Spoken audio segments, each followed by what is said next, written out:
Eu queria falar do Rio de Janeiro, porque no Rio de Janeiro você não tem essa opção de olhar para o governo anterior e achar que foi Estão todos melhor, né? presos.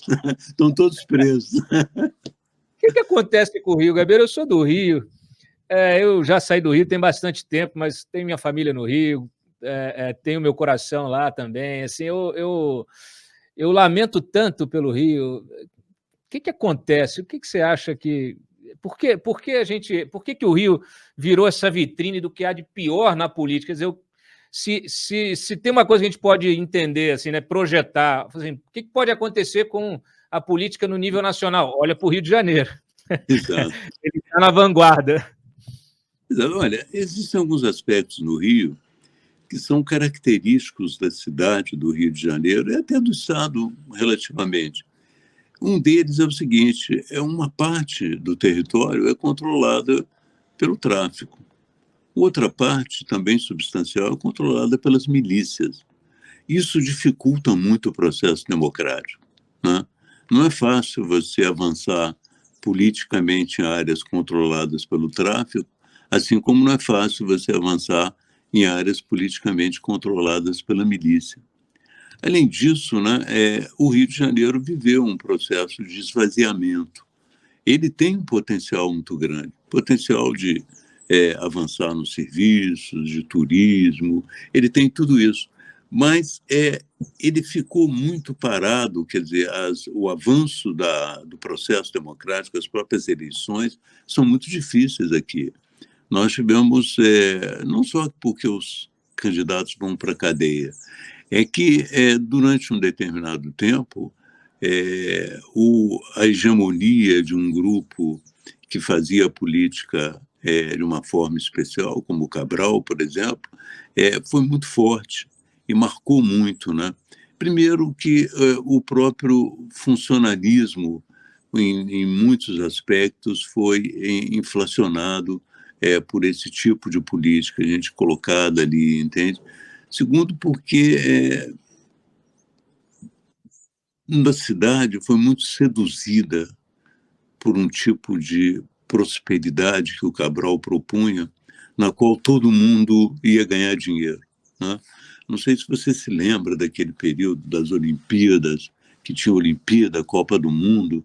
Aquilo era o Cabral, eu disputei eleições com ele, sei como era difícil. Os intelectuais, os cineastas ficavam fascinados porque achavam que podiam ter os recursos para fazer os seus filmes. A televisão ficava fascinada porque achava que aquela prosperidade podia levar a televisão também a um patamar econômico mais alto. Todos ficavam fascinados por essa possibilidade, entende? Então, sempre foi muito difícil você romper com essa situação que, quando o Cabral assumiu, o tempo que ele ficou, ele conseguiu conduzir muito bem, prometendo, digamos assim, compartilhar a prosperidade de várias maneiras. Ou compartilhar com os políticos, oferecendo o que eles queriam, mas compartilhar com artistas intelectuais, oferecendo a sua. Então, ficou muito difícil você alterar esse quadro. Eu creio que não é impossível. A sociedade no Rio de Janeiro se mexe muito. Eu vejo, por exemplo, a formação de muitos grupos pensando na reconstrução do Estado. Eu vejo uma possibilidade de você, de uma certa maneira, ir mexendo com isso. E vejo também, para te dizer a verdade, novos líderes que eu, por exemplo, disputei com Eduardo Paes. Nós éramos adversários, né? E ficamos, com o tempo, perdi aquelas eleições, mas eu considero que o Eduardo Paes tem hoje um potencial de superar esse período em que ele foi associado ao Cabral e tal, e fazer um trabalho interessante. Tanto que, quando ele foi agora candidato a prefeito, ele me procurou e me ofereceu até para ser o candidato a vice dele, dizendo o seguinte: vamos fazer um projeto para recuperar um pouco a estrutura do Rio e recuperar a política no Rio. Eu fico na prefeitura até 2022, você assume em 2022 e eu vou ser candidato. ao governo do Estado. Então, com o tempo, a gente poderia fazer uma pequena modificação. Mas eu achei que não era viável isso para mim, entende?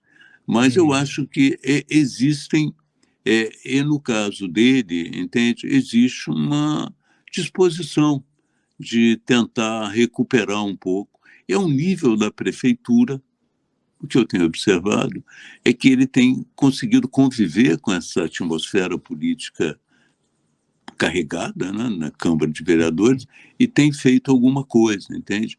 O problema será como fazer espraiar um movimento de renovação ou de recuperação do centro da capital para o interior e, sobretudo, Baixada Fluminense, conseguir recuperar parcialmente o papel do Rio no país, que sempre teve uma presença boa na política, né? Tivemos, se você olhar para a esquerda, você tem o Carlos Lacerda, que foi um governador com grande projeção nacional. Se você olhar para a direita,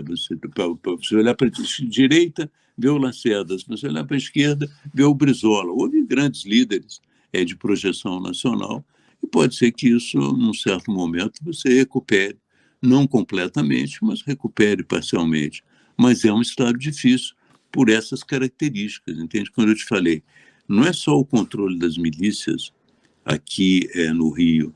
Eu, por exemplo, quando fazia campanha em Macaé, todas as comunidades, as favelas, eram controladas pelo tráfico de drogas. Você fazia campanha com os caras de fuzil, entende? Metralhadora, você tinha que passar entre os caras de metralhadora para falar com a população. Quer dizer, isso na Baixada Fluminense também, em Caxias, Nova Iguaçu, entende? É impressionante a dificuldade que você tem para fazer campanha e respirar uma democracia. Como é que você tem democracia em áreas ocupadas? É difícil, pô.